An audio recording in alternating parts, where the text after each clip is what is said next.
My name is Lowe. I've been coming here a long time. I would like for you to maybe come along and go through some of my musical journey as it relates to Weiser.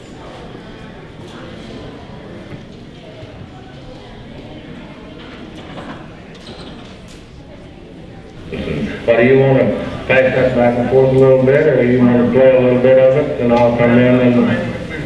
Okay, so take it off. Benny Collins, Sally Johnson.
Those guys, of course, were Dick Barrett and Vinnie Thomason, and they had combined their several national championships. But the big part of that was, that's kind of in the middle of my journey, and my journey started in Spokane, and I was, typical me, I was doing something when I wasn't supposed to, and somebody asked me how I started to play, and this is it. I was messing around in my aunt's closet, and I found an old K guitar in there, and I bugged her and bugged her and bugged her for weeks and weeks and weeks until she gave it to me. And then in the bottom of that case, there was a beginning guitar book. So I just tried to teach myself every day. I would pull it out and play between a half an hour and an hour. And I did that for almost 2 months before I heard my parents have this discussion of maybe we should get him some help because he's not stopping. So they took me to a guitar teacher, and he basically said, there's no hope for this guitar, throw it away. And we went and bought a real guitar, and that kind of started me on my journey. This guy, if we can go back to him, his name was Don Gish. I kind of termed him as the Johnny Appleseed of fiddling because he rebuilt sawmills all over the Northwest. And so he was in one community between a year and 2 years. And then he'd move on to the next community. But what he did, while he was in a community, first he would find the fiddlers, then he'd invite them over for a jam, and the next thing he would do is he would start organizing them. Because back then there were no fiddling organizations. And eventually he was, pivotal in starting all the fiddlers groups and the fiddlers organizations. So eventually we went to our first jam session, and the first one was in the basement of a bank. It wasn't in a house. I knew the basic chords. By then I was probably 6 years old. So, but I didn't know when to change. I never heard this music before, but there was a lady there that played the piano. Her name was Mary Sharp. So she wrote letters on sheets of paper from A to G, and she said, okay, I'm going to put my foot when you're supposed to change to a specific chord. Unbeknownst to me, I didn't know she danced while she played. So about 3 or 4 measures in, she's just jumping all over the place, and I'm just grabbing every chord I can. And years later, we laughed about that because none of those chords fit any of the songs. So eventually, we got to Weiser. And when we got to Weiser, this was what they called the clamshell. It was down behind the old high school. It was made out of wood. It was essentially a stage. The high school is kind of off to the right-hand side of this picture. And the first couple times we came, because it was just a Friday, Saturday contest, they held it there. And as you can see, people just had chairs to sit on, and this hill kind of went up so you could kind of look down on the stage. And that's where it started. And that worked until it rained one night. So the next year, they kind of moved into school. They were there for a couple of years until they built this high school. And that's where I met Dick Barrett, was right out here in this parking lot. The school was so new, that parking lot was all dirt. And he was playing with 2 other guitar players, and they had to go play with someone else. So he asked, he said, well, and I was leaning against my guitar case, and I was probably 11 or 12 years old. He said, can you play that thing? I said, yes, sir.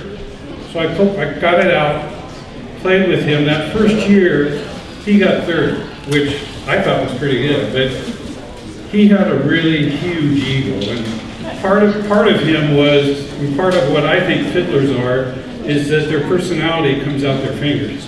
So he was really kind of a driver, and he thought he was the best at everything. Then there's this guy. This guy was Weiser. He was from Caldwell, left-handed fiddle player. Kind of was born and came from the Midwest, like Missouri. So he played a real old-style fiddle, where he just basically played 2 parts to like a hoedown. It would be an A part and a B part.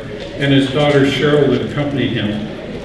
And he won like multiple championships. So one time, there's a contest right down here the other way off I-84 in Pendleton. By then, I had already placed in the top 5 of the Open. I was winning the accompanist division for more than a decade. I show up to this thing, I'm maybe 18 years old, so I think, I'm going to do really well. There's 25 fiddle players there, and they cut the first round to 10. So the list comes out. I look, for my name in the first 10 places. I didn't make the cut. I was kind of shocked. Waited for the list of all the fiddle players to come out. So all the 25 fiddle players are listed on this list. And then the numbers go from 1 to 24, and then from 24 it jumps to 26.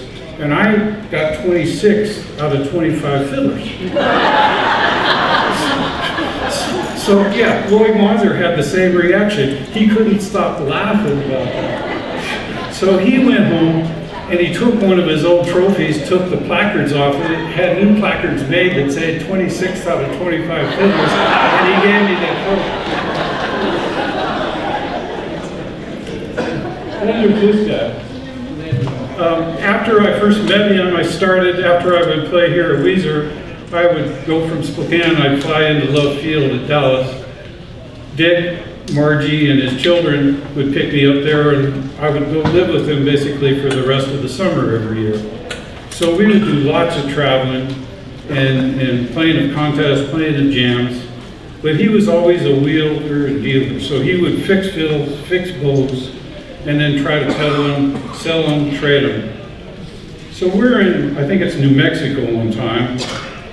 I'm not very old, maybe 13. There's a guy that shows up, he's got a little leather pouch full of cut gems. So Dick's gonna maybe try to trade this junker fiddle for some of these gems. So Dick reaches down and he puts he had really big fingers. He kind of presses a ruby in his finger and he's holding it up to a lamp, and I'm sitting next to this lamp in a chair in this motel room, and he's looking at it like this, and all of a sudden that ruby pops off his finger and falls on the floor in this red shag carpet. So I had a good enough angle, I saw exactly where it went, so when I went down on all fours, I put one of my hands on it, and after about 5 minutes, I got up and put it in my pocket, and I sat down in the chair. And I didn't say anything. So, after about a half an hour, Dick is sweating bullets. He has got his pocket knife out, he's in the corner, he's going to cut the rug out of this motel room and shake it upside down in the parking lot till this ruby appears. So I'm like, oh, look what I found. So there was no deal that day. But he had a really good fiddle. He had named this fiddle the Lady. And it was highly unusual because it had a dominant D string on it, which most fiddles don't. Most fiddles have like a really loud E string or something. So we're at a jam session. It's late. People are getting kind of hungry. So they decide they're going to go to like a Chinese restaurant that's open, and it's like after 10 o'clock at night. These cars are parked all around this house, and it's almost like a race to get out of there in terms of who's going to get to the restaurant first. Dick comes out of this house. He's got a double fiddle case. He gets to the front of his car. He sets his double fiddle case down toward the left front tire or wheel of this car. And then somebody calls his name. He goes back in the house. Marty and I are in a different car. We're already racing toward the restaurant. All of a sudden, Dick is just screaming up to our side on the opposite, traffic lane. And he's yelling between these racing cars. We thought he said he had hit a lady on the way out. We were just like, who did he hit? So we get to the restaurant. We found out it wasn't a lady, it was the lady. He had forgot that his case was set next to this car. And when he came out of this driveway, he cut those wheels to the right, and those front wheels went to the left, and he ran that left front tire right over that double fiddle case and crushed those fiddles. So that was kind of the end of the Lady. Even though he fixed fiddles, he let that thing sit on the bench for months before he even opened the case. He kind of repaired it, but it was kind of beyond repair.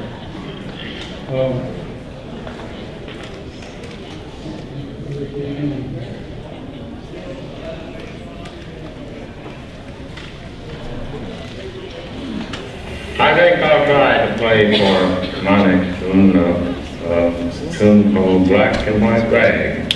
I vary from the tradition a little bit on this particular tune. Most of the fellows play it in G, I play it in A, the key of A, and here's my version of it.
There he is.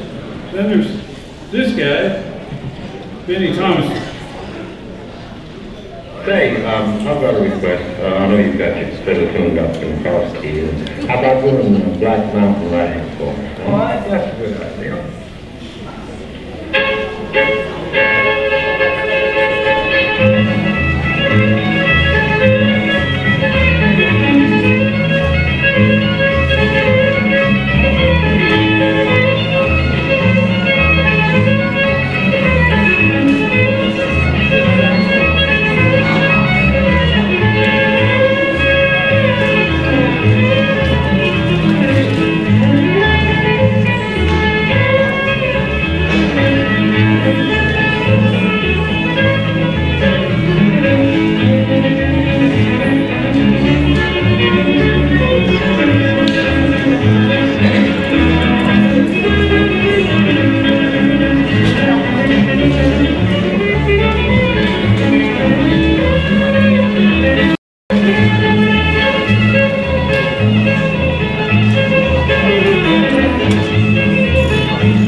It's called Texas Fiddle Lessons. You can find it all on YouTube. But we started, there was a fiddle contest in Pioneer Square in Seattle. So Vic called me and asked me to go on this tour with him, which I accepted. So I played in the contest. I won the contest. Paul Anastasio, who was here earlier in the week, got second. Right after the contest, this guy walked up to us and said, Merle Haggard's in town. He would like for you guys to come over and kind of try out for his band. And I said, well, I can't really go on a tour anyway because I've already got this job with Dick and Benny. So Paul went over there. He got the job and he toured with Merle Haggard for years. So from there we drove to Salt Lake City. That was our first concert. There was a venue that had 4 concert halls that were equally spaced, and the green rooms were kind of in the middle of these 4 concert halls. Sorry, I was getting you ready. Okay, so we're sitting there playing. We don't really think about who might show up or something, but all of a sudden these people show up at our green room, And they were like, who are you guys? And we're like, why? And they go, well, the people to see you are lined up all the way around these buildings, and there's nobody coming to see us. They were in a separate concert hall, but they were the hometown kids. Everybody had already seen them. It was the Osmonds. So Dick was selling records after the concert, and when we went outside, there was not another car in the parking lot other than our car. So we threw the instruments in the truck with whatever records we had left. We drove an old Oldsmobile there, his car. He went to put the key in the ignition, and the ignition switch fell out in pieces on the floor. And it's after midnight, and he's just like, what are we gonna do? You know, and I'm like, I'm gonna fix it, I guess. I grew up in an automobile wrecking yard. I've been hot wiring cars all my life. I finally found a bobby pin. I mean, he didn't have any tools, he didn't have anything.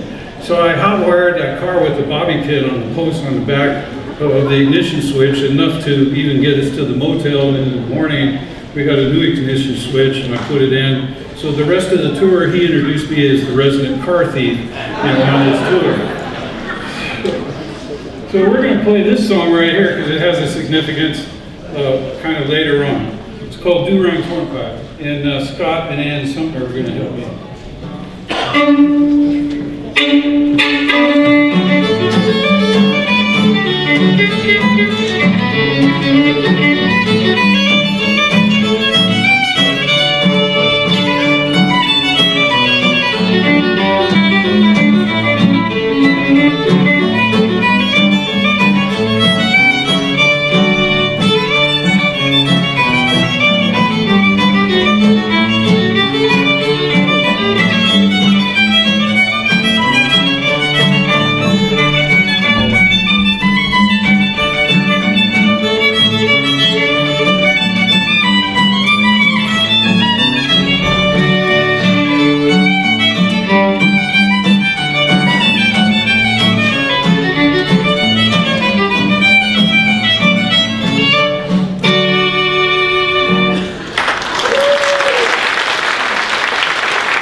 This one should be up there. We should still be back on Benny. I'm going to tell you another Benny story. He was about the exact opposite of Dick. He would help anybody at any time. So, I mean, even to the point where he almost had to have a babysitter on him when he was at a contest, because the way that some people thought the only way they could beat him was to feed him drinks and get him drunk. And the other thing he was doing, he would always be dinking with his fiddle. I mean, he was always tweaking the bridge and doing this and doing that. So 1974, he won the Open and the seniors the same year. So they changed the rules so no one else could ever do that. But that year, we had him off in the corner practicing because he would never play a song twice the same way, which was really difficult to learn from. So he was trying to not fiddle down a hole he couldn't get out of when he was in the contest, but then about 15 minutes while he's supposed to go on, he comes around the corner, he's got his fiddle in one hand, and he's got the sound post out of it in the other. And you know, if you never know anything about fiddles, those are really difficult to put back to where the fiddle even sounds pretty good, but my friend Poindexter actually put that fiddle back together, and he won the contest that year. So we keep going. We finally make it to Seattle. Seattle was going to be our last concert. We've been playing almost every night for a week in Seattle at different venues. The Friday before we're going to play our last concert on a Saturday night, this guy walks up to us and says, can you play on the PBS channel over there and kind of play your program? And we go, no, we've already got a concert scheduled for that night. So we went in on Saturday afternoon and did this tape that they played that Saturday night. And this became that Texas fiddle lesson that came out now. And so that's how that came about.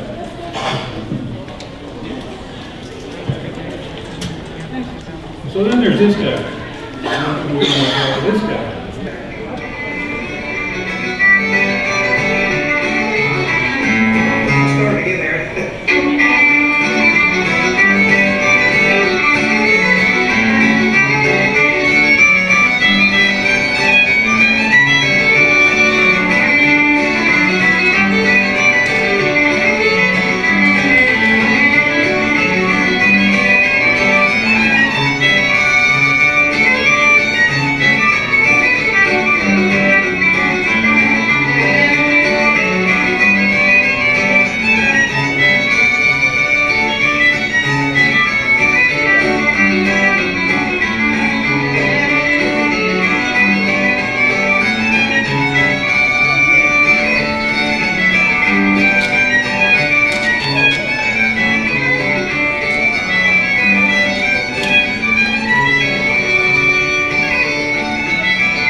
Wisconsin, he's the only undefeated 5-time national champion. He showed up in 1968 with a guitar player by the name of Ralph McCraw, and nobody knew him. They were really quiet, somewhat almost shy. They stayed down here at the motel. Every time they stepped out of the motel, they had a clean, stiff, white dress shirt, dark slacks, usually kind of a little dark pencil tie, and sometimes they had a dark jacket on. So everybody, the rumor started, maybe they're undertakers or something. Nobody had ever seen him fiddle or dress that way. So, you know, he always won wherever he went. So if he showed up to a contest, everybody else was playing for second place. So eventually, Ralph and him kind of fell out, and Ralph had gotten injured, fallen off the house. So within a year or two, he showed up and he didn't have Ralph, so he asked me to play with him.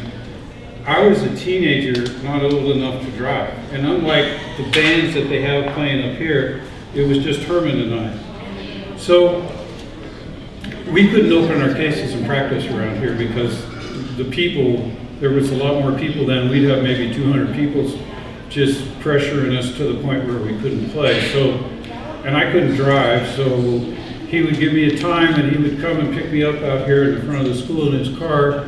We would go to some, you know, neighborhood out here on the corner. Nobody listened to us but us, and we'd run through his tunes, and we knew what time he was scheduled to be up here, so we would barely make it back, open our cases, step out on the stage and play. People thought it was kind of magic because they never heard us practice. So eventually, Herman called me, and this is years later. His wife Jane was kind of the push behind it. He was still playing well. He wanted to make another record, and he wondered if I would come down to Oklahoma and help him. And I told him I would be honored to do that. So I took a couple weeks off work. The first week, we had a set routine. We'd get up, eat breakfast. We were playing, practicing by 9 o'clock. We'd play till about noon, do lunch, maybe kind of do some other chores, and we were back playing by 2 o'clock. We'd play till 5 o'clock, do a couple more chores, eat dinner, and then play after dinner. So we were pretty, you know, tuned up by the time we went to the studio the next week. So we were in the studio about 8:30 in the morning. The following Monday, we played our song, our first song. There were some things that we didn't like about it, so we played it again. And I made the statement, well, that sounds perfect to me, or Simply Perfect. And that became the name of the album, Simply Perfect. So then all the rest of the songs, even though he had reserved the studio for the rest of the week, we recorded that album in that one day. We went in the next day and mixed it. So then we had several days after that to just do whatever, and it wasn't really worth it to me to try to change my flight home for a day or two. So then I set up a video camera.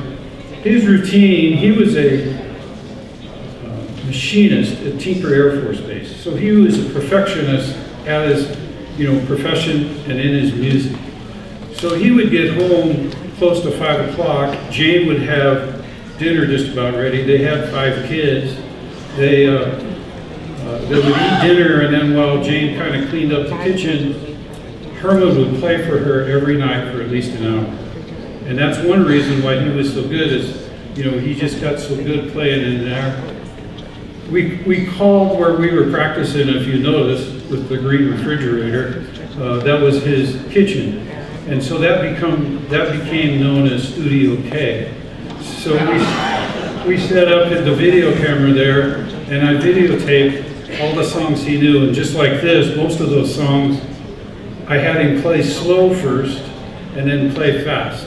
And I was going to try to do something with those tapes, and eventually I knew that I had to get some help doing that. So Vi Wickham helped me. So this is the book of all of his songs. You can get it out front here, you can get it off his website. And I also wrote an article about Herman that was published in Fiddler magazine. It's also in here.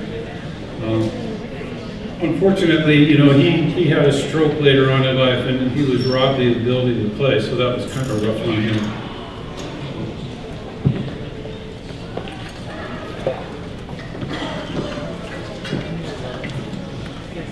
There we go.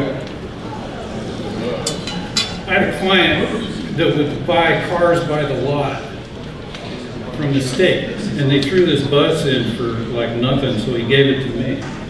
And it was actually a bus from the Eastern State Hospital, which is the mental institution for Washington State. So it had a big Washington State emblem on the side and these big letters that said Eastern State Hospital. When I first got it, we started taking it to, you know, music festivals and whatever. And I had some buddies that had already started to pre-function in the back while I'm driving. And unbeknownst to me, they're flipping off and mooning some state trooper while we're going down the road. So of course we get pulled over, you know, and I'm telling these guys don't stop because, you know, they think you're crazy. So, you know, they're yelling and screaming, and I'm telling the trooper, if you're going to give me a ticket, hurry up, because if these guys get out, we're never going to get them in this bus. It's going to be like herding cats on the freeway. So we slid on that one. So I brought the bus here about the first year. They changed the policy out here in the parking lot. I wanted to camp next to my buddies that were partying. I wasn't going to play in the contest. I had come down for a party. So this guy right here was there. Siegfried Volt was a professor at Washington State University where I did my undergraduate and graduate work. And if you look at his name tag, it says Beer Security Officer. So we would go get a microbrew, or a keg of microbrew, stuff it, or wrap it basically in dry ice and hide it under the bus. And his job was, we had what we called company beer at the front of the bus. So if anybody walked in there that we really didn't like, we had bought the cheapest, worst beer we could find. So we gave them this company beer, hopefully they would leave soon. And that was his job, to kind of do all that, and we were trying to save the keg in the back. And then this guy showed up. He'd kind of seen us because we put a CO2 canister on this keg, so the only thing you could see coming out from underneath the bus was like a hose. And you just hit the spigot, and it's like 33-degree microbrew coming out of this thing. He saw us do that. I guess he didn't have a place to stay because he never left all week. So I gave him his blanket. He just slept in a lawn chair next to the bus. This is Jimmy Don Bates. This was 1997. You know, we would get up there and play, come back out to the bus. There was another guy there by the name of Brad Pinkerton that used to have some bootleg t-shirts that he would sell here at Weiser. He was a great artist. Same thing, he didn't have any place to stay, so I gave him a blanket. We called them junior beer security officers in training. So one night about dark, Brad jumped up and started running for the bathroom kind of stiff-legged. He made it to the front of the bus and he kind of disappeared. So I went out there.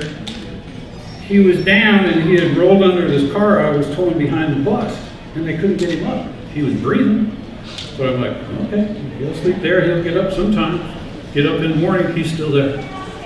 So I'm like, okay. So I let him sleep till about noon, and my sons wanted to go eat at the Chinese restaurant. So I'm trying to get him up. One of his friends walks by and says, I can get him up. I'm like, okay.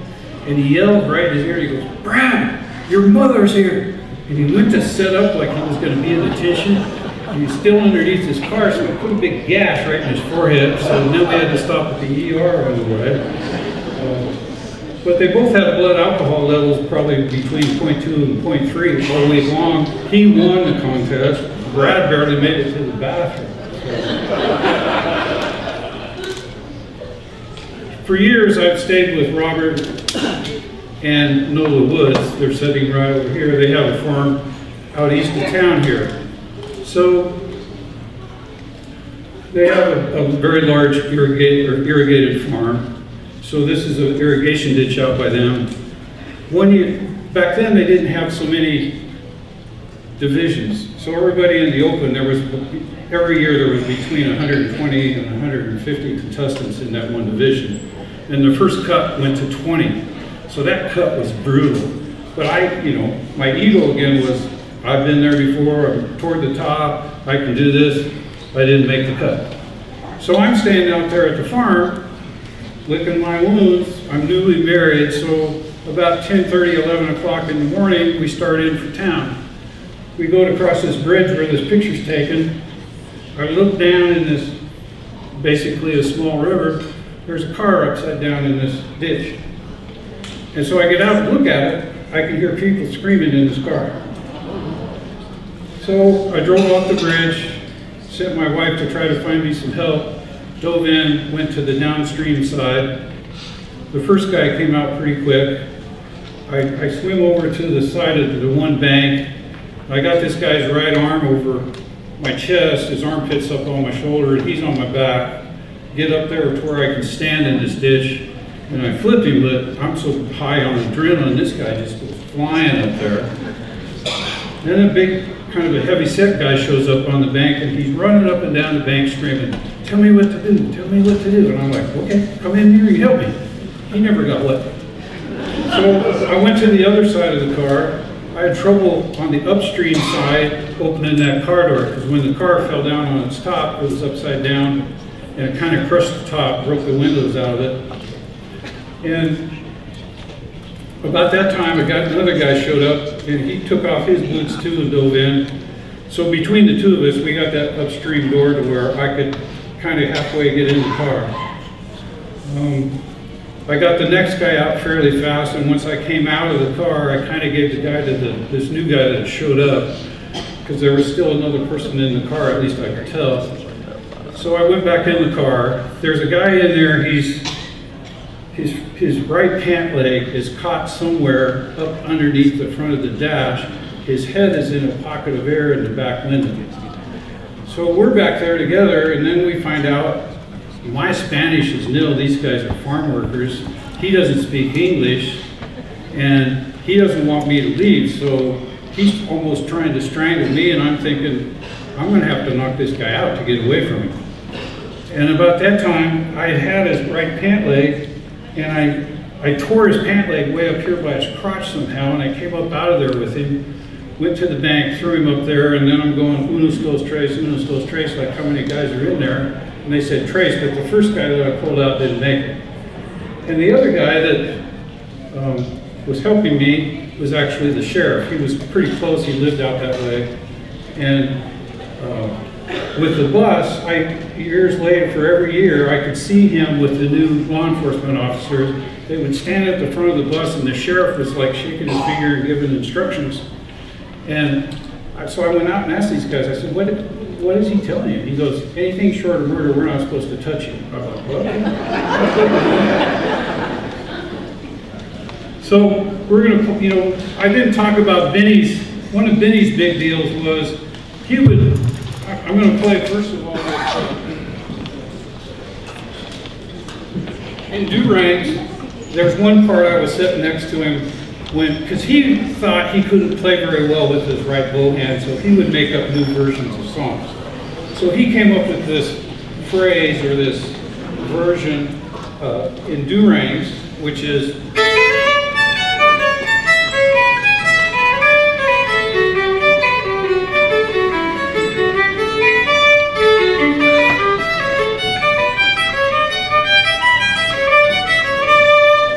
if you notice, it goes down in fours and it comes back up in threes.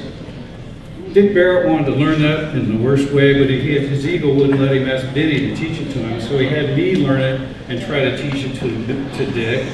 But he could never make that switch from 4 to 3. But Benny taught that ability, or gave that, or helped that ability with Mark O'Connor. That's what made Mark O'Connor the multimillionaire that he is today. Not only did he win here, but he's doing classical concerts across the United States. So for my conclusion, I would like to play kind of my version of Red Wing, which is kind of an old beginner song, and then I kind of sat down because Benny kind of showed me how to do some of that stuff. So I want to be able to show you what I'm talking about when I say make a song you run.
Sumners for helping me, and thank Bruce and Cindy for letting me come and do all this for you. So I hope you have, it's kind of different, but I hope you do.